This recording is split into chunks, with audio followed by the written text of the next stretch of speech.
Well, thank you very much. It's an honor to be here. What a great place. What a great place, but more importantly, what great people. I want to thank His Royal Highness, the Crown Prince, for that incredible introduction. He's an incredible man. Known him a long time now. There's nobody like him. Thank you very much. Appreciate it very much, my friend. And it's a tremendous honor to return to this beautiful kingdom and be welcomed back with such extraordinary generosity and warmth. I've never forgotten the exceptional hospitality showed to us by King Solomon, who's just, we talk about a great man. That is a great man. That is a great man, a great family. And that visit took place exactly 8 years ago. The graciousness of the royal family and the Saudi people is really unsurpassed, no matter where you go. Let me also thank the countless ministers, government officials, business leaders, and distinguished guests for that warm welcome. Very warm, and I know so many of you. I'd like to call out all of your names, but we have a lot of problems. We'd be here for a long time. We don't want that, so don't be upset.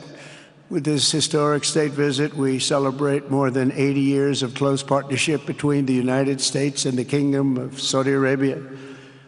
Ever since President Franklin Roosevelt met with King Solomon's father, King Abdul Aziz, aboard the USS Quincy in 1945, the U.S.-Saudi relationship has been a bedrock of security and prosperity. Today, we reaffirm this important bond, and we take the next steps to make our relationship closer, stronger, and more powerful than ever before. It is more powerful than ever before.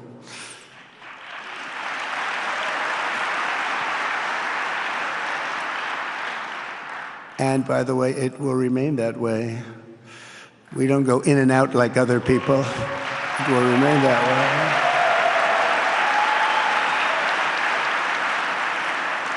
I've come this afternoon to talk about the bright future of the Middle East, but first let me begin by sharing the abundance of good news from a place called America. In less than 4 months, our new administration has achieved more than most other administrations accomplish in 4 years or even 8 years. We've actually done, for the most part, more. The day I took office, we inherited, thank you. Thank you. The day I took office, we inherited a colossal invasion on our southern border, an invasion like you'd never want to see here. Nobody should ever want to see it. But within weeks, we slashed illegal border crossings to an all-time low, down 99.999%.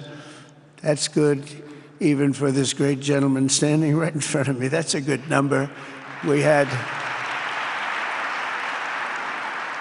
We had hundreds of thousands of people. They came in at the same time last year, and last month we had, in this massive border, 3 people that got in. That's quite a difference, and we have no choice but to get a lot of the people that came in because they were not the best people. They were, in many cases, very bad people. We're getting them out. We're getting them out very fast. We're bringing them back to where they came from. We have no choice. After years of military recruiting shortfalls, enlistments in the U.S. Armed Forces are now the highest in 30 years because there is such an incredible spirit in the United States of America. We have tremendous spirit again. Just about a year ago, it was a big story, front page on every paper all over the world, that nobody wanted to enlist in our military, meaning we were way under enlisted. And just last week it came out that we had the strongest enlistment. They say 30 years, but probably it's maybe ever. They don't go back that far. It's the best, and that includes police officers, firemen, everything else. Is a great spirit in the United States right now. A brand new poll from Rasmussen just showed that the number of Americans who believe the nation is on the right track, they have a right track, wrong track, is now the highest in over 20 years. And it hasn't been anything like this because for many years it was the wrong track. And I can tell you for the last 4 years it was definitely the wrong track, but it's the highest it's been in many, many years. We renamed the Gulf of Mexico into the Gulf of America. That was very popular, other than perhaps with Mexico. And most importantly for the people in this room, the days of economic misery under the last administration are rapidly giving way to the greatest economy in the history of the world. We are rocking. The United States is the hottest country, with the exception of your country, I have to say, right? I'm not going to take that on. No, Mohammed, I'm not going to take that on. Wouldn't that be a terrible thing if I made that full statement? But I will not do it. You're hotter. At least as long as I'm up here, you're hotter. But groceries, gasoline, energy, and all other prices are down with no inflation. We have no inflation, and in a few short weeks, we've created 464,000 brand new jobs. Think of that. It's almost 500,000 jobs created just in a matter of weeks. We just reached a historic trade agreement with the United Kingdom, and over the weekend we reached a breakthrough agreement with China.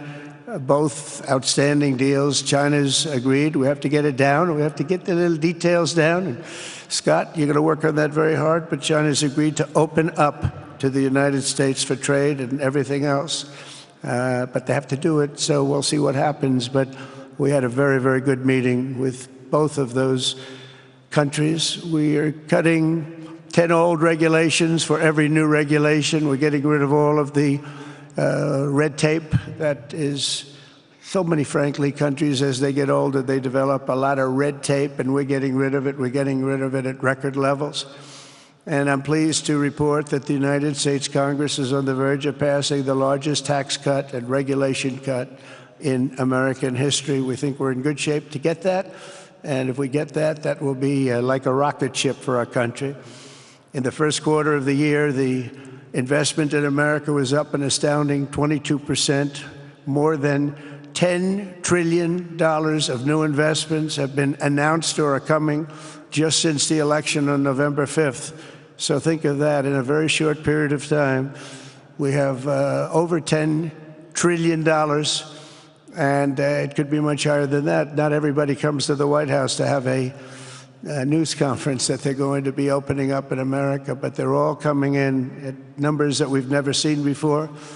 If you take a look at other presidencies, they wouldn't do $1 trillion sometime in years. We did this in essentially 2 months because you have to say we got into office and they gave me about a month to clean up and fix up the Oval Office. And after that, we started working.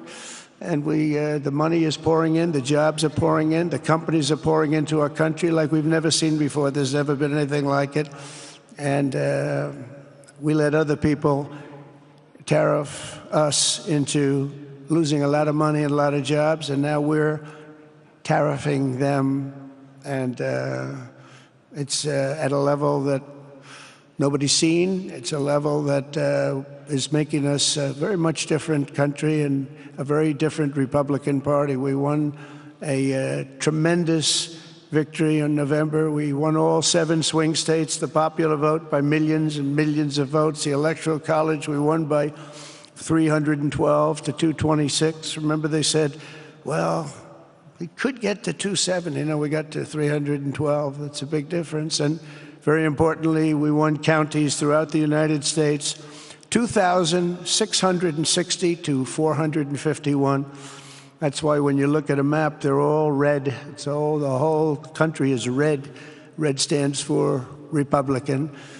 From the moment on and from the moment we started, we've seen wealth that just poured and is pouring back into America. Apple is investing $500 billion. NVIDIA is investing, and I see my friend is here, Jensen. That's very good, wherever you may be. I thank you very much, because he's putting in $500 billion. TSMC is investing. Where is Jensen, by the way? Where is he? He's standing here. Where is he? I just saw that. Thank you very much, Jensen. I mean, Tim Cook isn't here, but you are. What a job you've done. He said he's got 99% of the chip market. I don't know. That's a big, that's not easy to beat, but what a job you've done. Thank you. We are proud to have you in our country. You know that. Thank you for the investment. TSMC is investing $200 billion, and with this trip, we're adding over $1 trillion more in terms of investment into our country and buying our products. And, you know, nobody makes military equipment like us. We have the best military equipment, the best missiles, the best rockets, the best everything. Best submarines, by the way. Most lethal weapon in the world. In addition to purchases of $142 billion of American-made military equipment by our great Saudi partners, the largest ever. This week, there are multi-billion-dollar commercial deals with Amazon, Oracle, AMD. They're all here. Uber, Qualcomm, Johnson & Johnson, and many, many more. So I want to congratulate everybody. So many great business executives, many of you, most of you I know. And they're coming in, you know, about a month ago. They weren't that happy when they saw me. And now they're saying, sir, you're doing a great job. Thank you very much. It's amazing what a rising market will do. Oh, it's going to get a lot higher. In fact, I told people 5 weeks ago, this is a great time to buy. I got criticized for that. Now they don't criticize me anymore. People should have listened. But it's going to go a lot higher. You see, we've never had anything like this happen. It's an explosion of investment and jobs, and great companies are coming in. Never seen anything like it. There's no better place to make a future or make a fortune, do anything, frankly, than what we have in the United States of America under a certain President, Donald J. Trump. I have the right attitude. I have the same attitude that the people in the front row, second row, third row have. As you get back, perhaps they start to wane a little bit in terms of their view. But they understand, and we're doing what a lot of smart people would do. And we're not necessarily being politically correct. You saw what we did yesterday with health care. We've cut our health care by 50 to 90%. You're going to see drugs and pharmaceuticals come down at numbers that nobody has ever seen. And drugs, pharmaceuticals, we think will be dropping. And it'll be a redistribution of costs with other nations, which really took advantage of a very nice group of people that ran our country. But not only is this a time of incredible excitement in the United States, it's also an exhilarating period right here in the Arabian Peninsula. Beautiful place, by the way. Beautiful place. Exactly. Thank you. Exactly 8 years ago this month, I stood in this very room and looked forward to a future in which the nations of this region would drive the forces of terrorism and extremism, drive them right out of existence, and take your place among the proudest, most prosperous, most successful nations anywhere in the world as leaders of a modern and rising Middle East. So exciting. So exciting. Mohammed, you sleep at night? How do you sleep? Huh? Just thinking.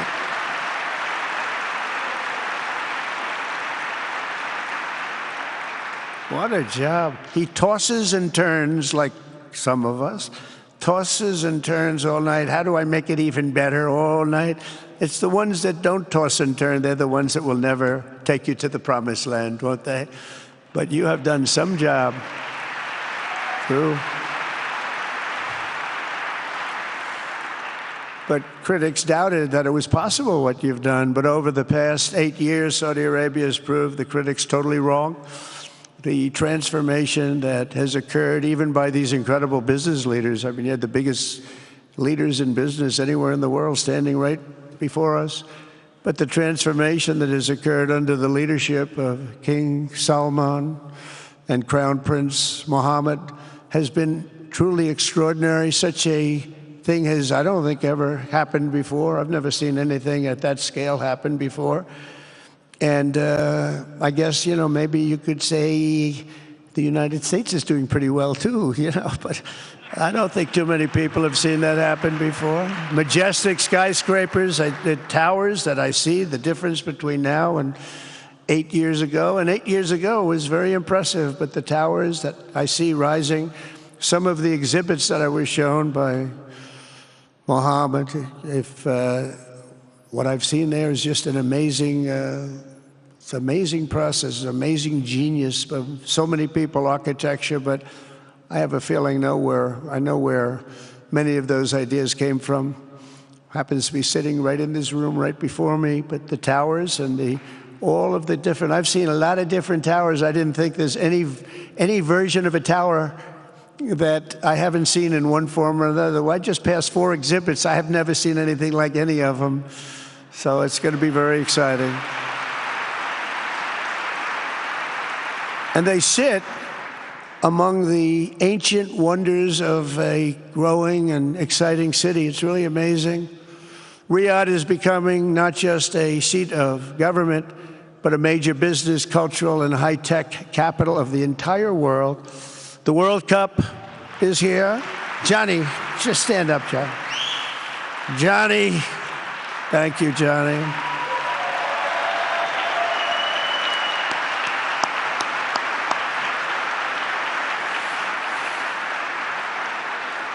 Great job, Johnny, great job. But the World Cup and the World Expo will soon be coming here, just like the World Cup is coming to the United States. It's going to be really exciting next year.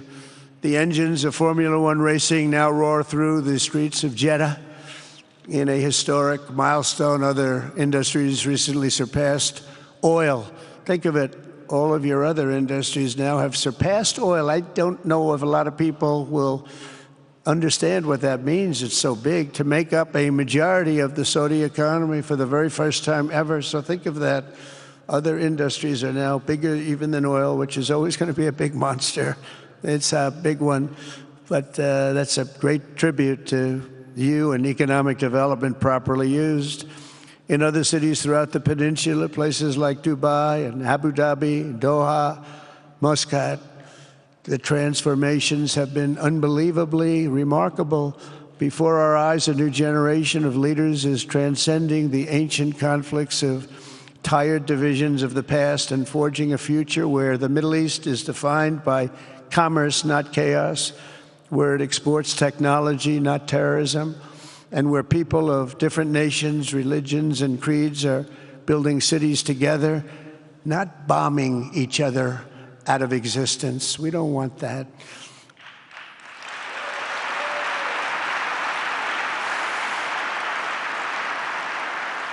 And it's crucial for the wider world to note this great transformation has not come from Western interventionists or flying people in beautiful planes giving you lectures on how to live and how to govern your own affairs. No, the gleaming marvels of Riyadh and Abu Dhabi were not created by the so-called nation builders, neocons, or liberal nonprofits like those who spent trillions and trillions of dollars failing to develop Kabul, Baghdad, so many other cities. Instead, the birth of a modern Middle East has been brought by the people of the region themselves, the people that are right here, the people that have lived here all their lives, developing your own sovereign countries, pursuing your own unique visions and charting your own destinies in your own way. It's really incredible what you've done. In the end, the so-called nation builders wrecked far more nations than they built, and the interventionists were intervening in complex societies that they did not even understand themselves. They told you how to do it, but they had no idea how to do it themselves.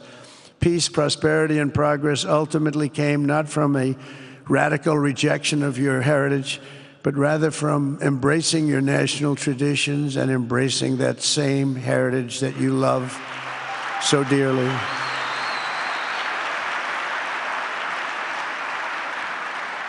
And it's something only you could do. You achieved a modern miracle, the Arabian way. That's a good way.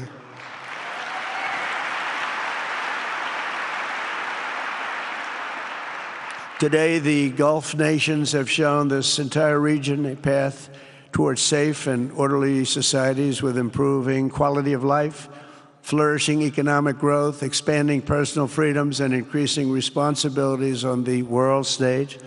After so many decades of conflict, finally it is within our grasp to reach the future that generations before us could only dream about, a land of peace, safety, harmony, opportunity, innovation, and achievement right here in the Middle East. So beautiful. It's such a beautiful thing that's happening. I guess, the people that are here can't even really appreciate it because you see it happening, and it's when you come to a place that you haven't seen in 5 years or 10 years or 20 years that it's even more incredible.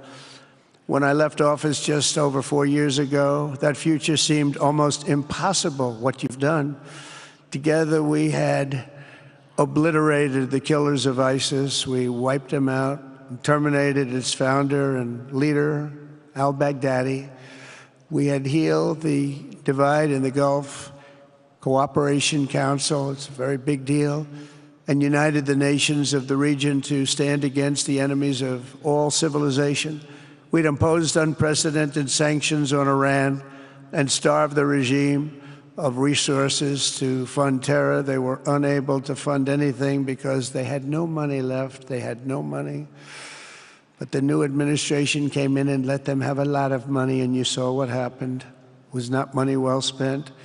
And with the historic Abraham Accords that we're so proud of, all the momentum was aimed at peace, and it aimed very successfully. It's been an amazing thing, the Abraham Accords, and it's my fervent hope, wish, and even my dream that Saudi Arabia, a place I have such respect for, especially over the last fairly short period of time, what you've been able to do, but we'll soon be joining the Abraham Accords. I think it'll be a tremendous tribute to your country, and it will be something that's really going to be very important for the future of the Middle East. I took a risk in doing them, and they've been an absolute bonanza for the countries that have joined. The Biden administration did nothing for 4 years. We would have had it filled out. But it will be a special day in the Middle East with the whole world watching when Saudi Arabia joins us, and you'll be greatly honoring me, and you'll be greatly honoring all of those people that have fought so hard for the Middle East, and I really think it's going to be something special, but you'll do it in your own time, and that's what I want, and that's what you want, and that's the way it's going to be. When I left office, the only thing still standing between this region and its unbelievable potential was a small group of rogue actors and violent thugs seeking constantly to drag the Middle East backward and into havoc, mayhem, and indeed into war. Unfortunately, instead of confronting these destructive forces, the last U.S. administration chose to enrich them and empower them and give them billions and billions of dollars. The Biden administration, the worst administration in the history of our country, by the way, spurned our most trusted and longstanding Gulf partners, and I can say partners worldwide, one of our great, great partners, no matter who we look to, and we have great partners in the world, but we have none stronger and nobody like the gentleman that's right before me. He's your greatest representative, greatest representative.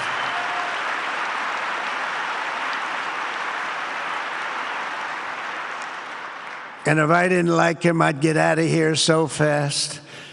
You know that, don't you? He knows me well. I do. I like him a lot. I like him too much. That's why we give so much, you know? Too much. I like you too much. Great guy. They lifted sanctions on Iran in exchange for getting nothing, and sent the regime tens of billions of dollars to fund terror and death all over the world. And they laughed at him. They laughed at our leader. And they're still laughing at our leader. They thought him a fool. And they made nothing but trouble ever since, including the funding of October 7th, one of the worst days ever in the history of the Middle East. Horrible day.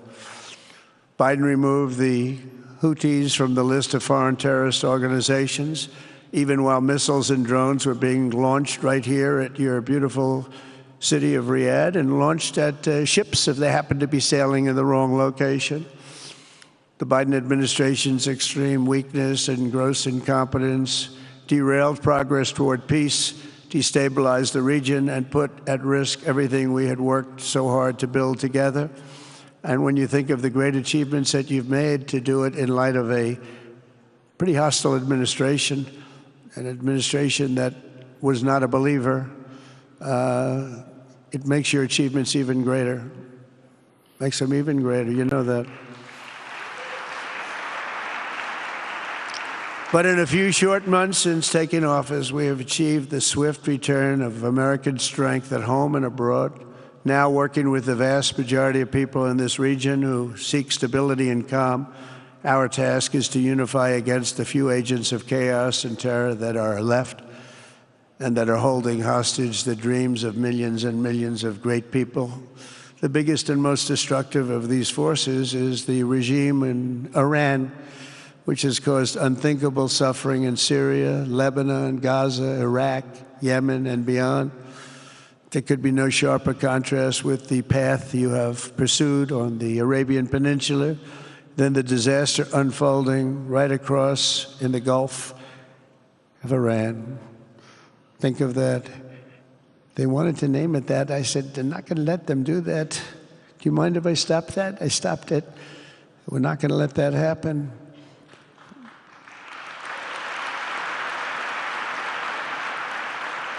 While you have been constructing the world's tallest skyscrapers in Jeddah and Dubai, Tehran's 1979 landmarks are collapsing into rubble and dust. They had it going for a little while under a much different system, but those buildings are largely falling apart, falling down, while you're building some of the world's biggest and most incredible infrastructure projects, buildings, all sorts of things you're building that nobody's ever even seen before.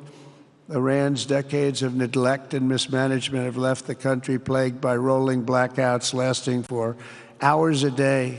All the time you hear about it. While your skill has turned dry deserts into fertile farmland, Iran's leaders have managed to turn green farmland into dry deserts as their corrupt water mafia, it's called it the water mafia, causes droughts and empty riverbeds. They get rich, but they don't let the people have any of it. And then, of course, there's the key difference at the root of it all. While the Arab states have focused on becoming pillars of regional stability and world commerce, Iran's leaders have focused on stealing their people's wealth to fund terror and bloodshed abroad. Most tragic of all, they have dragged down an entire region with them. Countless lives were lost in the Iranian effort to maintain a crumbling regime in Syria. Look at what happened with Syria. In Lebanon, their Hezbollah proxies have pillaged the hopes of a nation whose capital, Beirut, was once called the Paris of the Middle East. Can you imagine? All of this misery and so much more was entirely avoidable, absolutely avoidable. And Mohammed knew that. He knew that. Smart people knew that. If only the Iranian regime had focused on building their nation up instead of tearing the region down. Yet I'm here today not merely to condemn the past chaos of Iran's leaders, but to offer them a new path and a much better path toward a far better and more hopeful future. As I've shown repeatedly, I am willing to end past conflicts and forge new partnerships for a better and more stable world, even if our differences may be very profound, which obviously they are in the case of Iran. I have never believed in having permanent enemies. I am different than a lot of people think. I don't like permanent enemies, but sometimes you need enemies to do the job, and you have to do it right. Enemies get you motivated. In fact, some of the closest friends of the United States of America are nations we fought wars against in generations past, and now they're our friends and our allies. I want to make a deal with Iran. If I can make a deal with Iran, I'll be very happy if we're going to make your region and the world a safer place. But if Iran's leadership rejects this olive branch and continues to attack their neighbors, then we will have no choice but to inflict massive maximum pressure drive Iranian oil exports to zero like I did before. If you know that, they were a virtually bankrupt country because of what I did. They had no money for terror. They had no money for Hamas or Hezbollah, and take all action required to stop the regime from ever having a nuclear weapon. Iran will never have a nuclear weapon.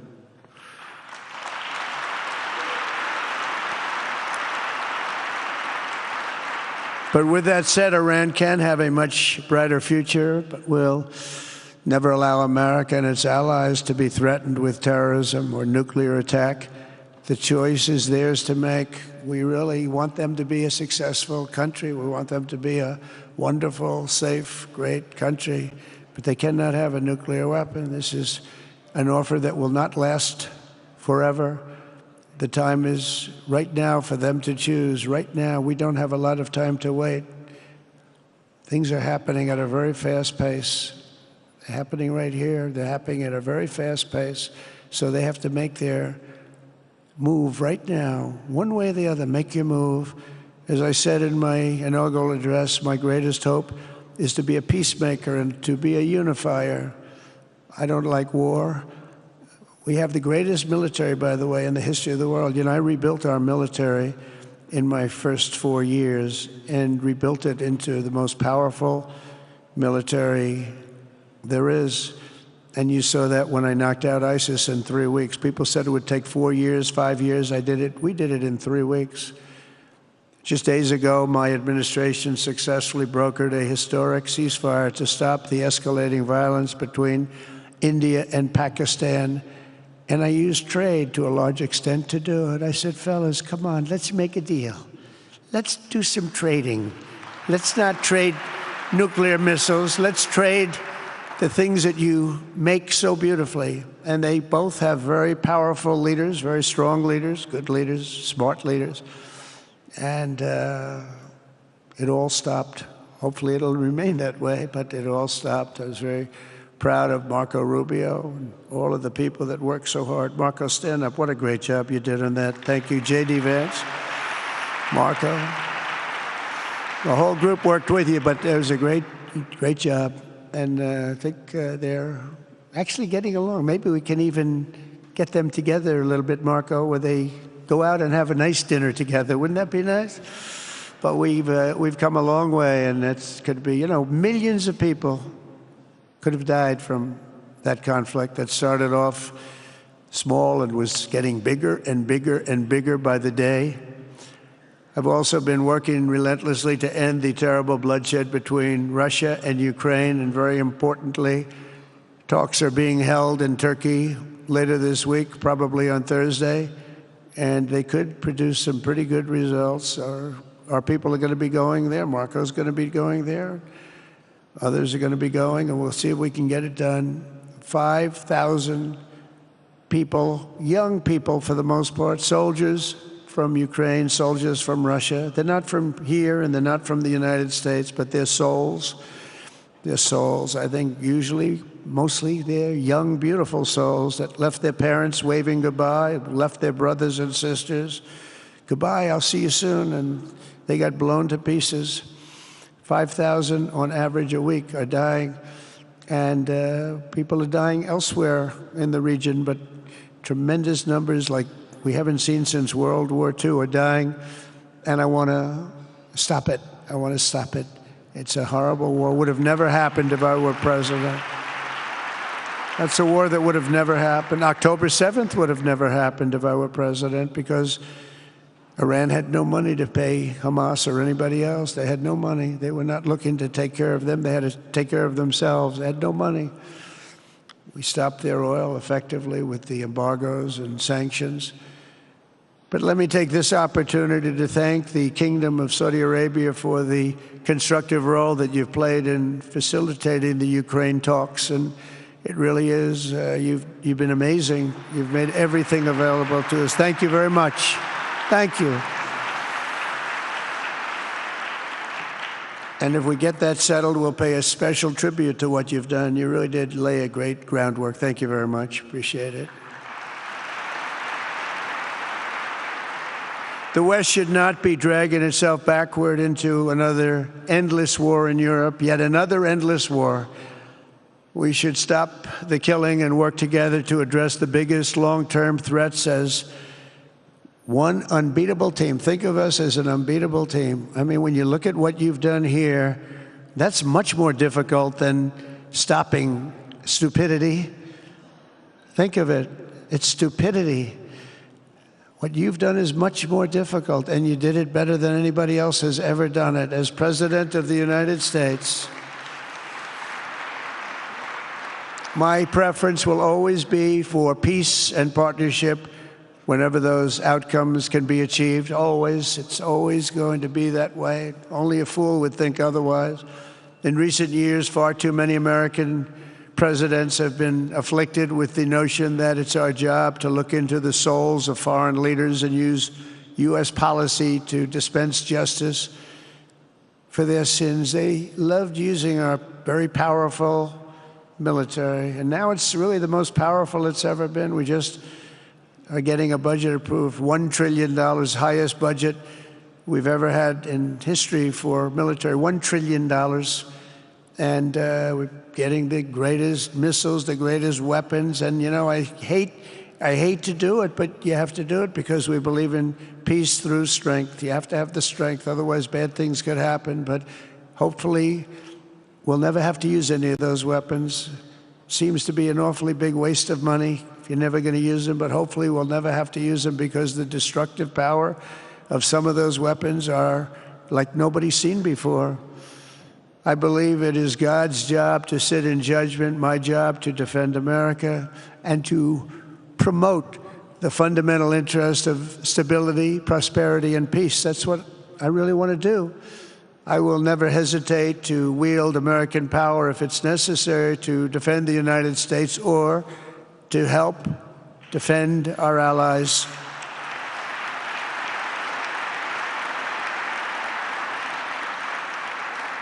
And there will be no mercy for any foe who tries to do us or them harm. We will have no mercy. They understand that. That's why I've been pretty lucky. A lot of people think, you know, he's looking to fight. He's looking to fight, and things get settled. It's an amazing thing when they really think you mean it.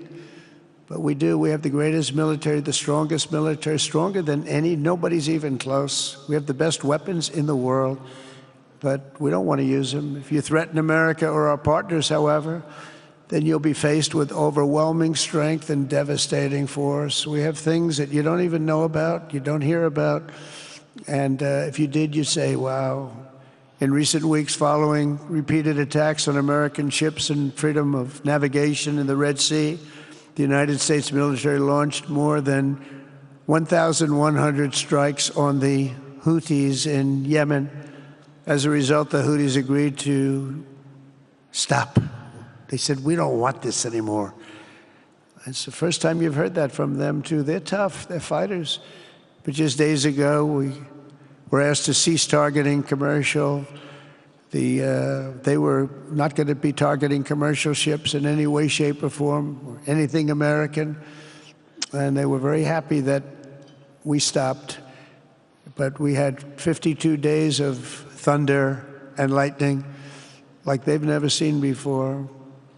This was a swift, ferocious, decisive, and extremely successful use of military force. Not that we wanted to do it, but they were shooting down ships. They were shooting at you. They were shooting at Saudi Arabia. We don't want them shooting at Saudi Arabia, if that's okay. So we hit them hard. We got what we came for, and then we got out. Since January 20th, the U.S. military has terminated 83 terrorist leaders operating across Iraq, Syria, and Somalia, including ISIS's #2 global leader. You read about that just recently. With the help of Pakistan, we apprehended the ISIS terrorists responsible for the attack on 13 American service members at Abbey Gate, that horrible, horrible disaster. During this Afghanistan withdrawal, you know, that's another thing that we don't even think about so much anymore. 13 died, but 42 were horribly wounded. But hundreds of people died overall, because I count the people on the other side. Hundreds of people just grossly incompetent. It's probably why Putin decided to go into Ukraine, something he never would have done if I were president. But we wouldn't have had the problems of October 7th if I were president. We wouldn't have had Ukraine, Russia if I were president. We wouldn't have had Abbeygate because there wouldn't have been any reason we were getting out, but we were getting out with dignity and with strength and power. But the way they got out was not good. I think it was the most embarrassing moment in the history of our country. And we've been working tirelessly to bring back all hostages held by Hamas. We brought back a lot already, but we're bringing back more. This weekend, we successfully negotiated the release of the last American hostage, Edan Alexander. Just came out a few hours ago, and we continue to work to get that war ended as quickly as possible. It's a horrible thing that's taking place. All civilized people must condemn the October 7th atrocities against Israel, which would never have happened again if you had probably a different president, but definitely if you had me as president. The people of Gaza deserve a much better future, but that will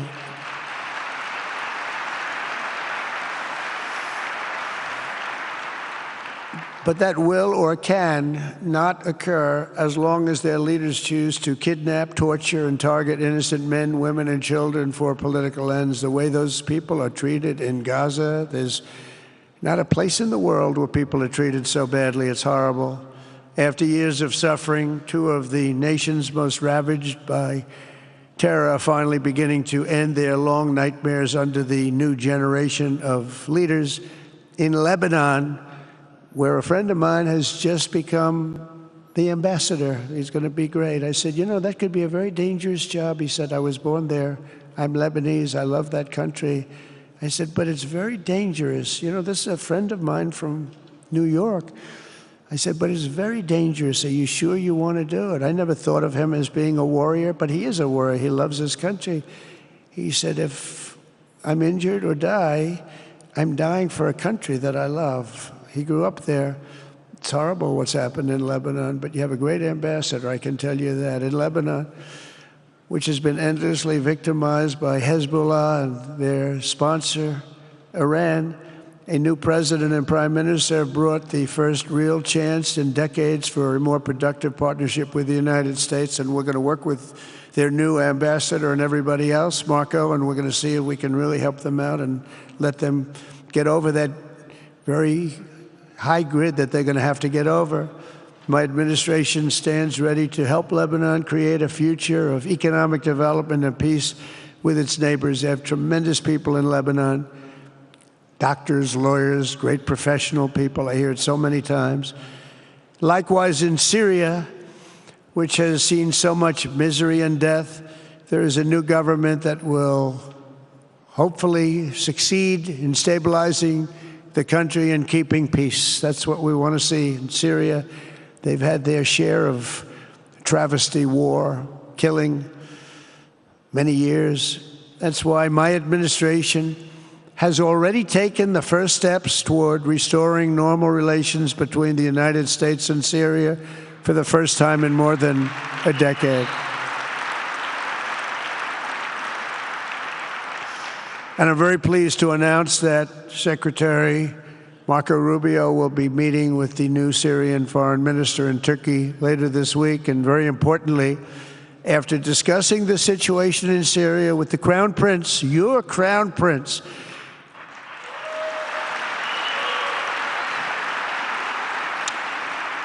and also with President Erdogan of Turkey, who called me the other day and asked for a very similar thing, among others, and friends of mine, people that I have a lot of respect for in the Middle East, I will be ordering the cessation of sanctions against Syria in order to give them a chance at greatness.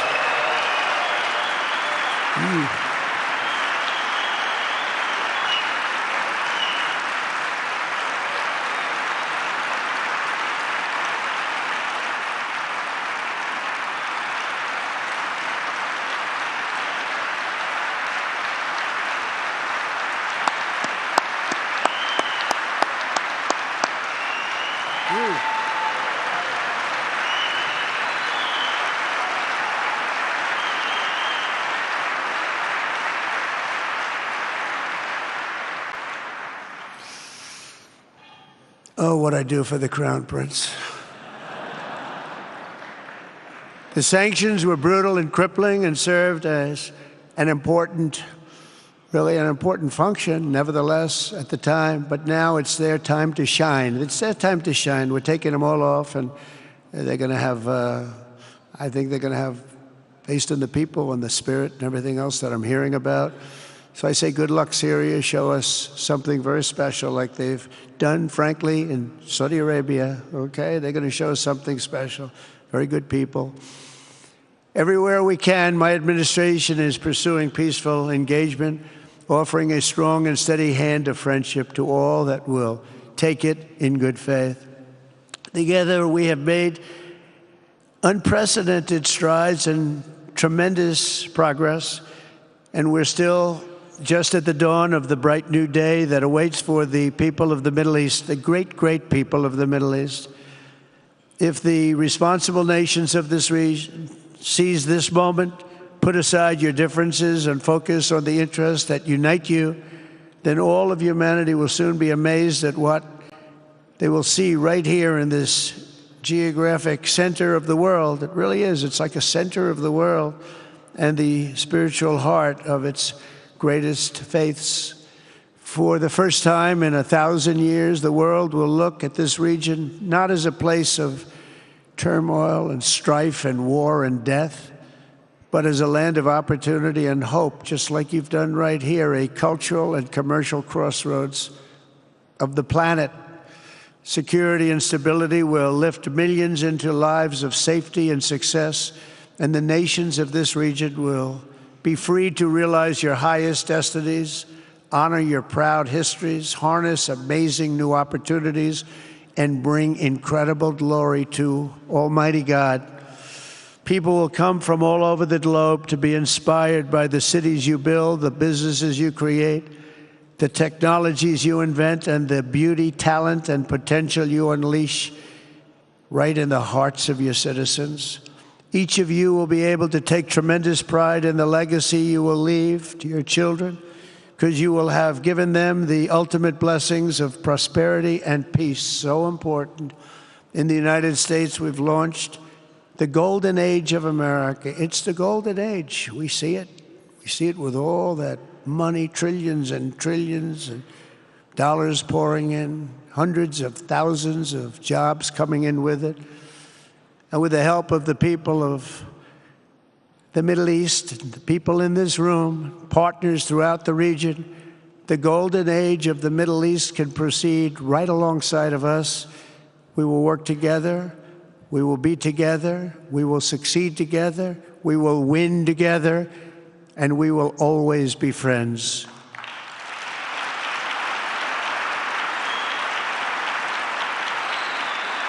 Thank you.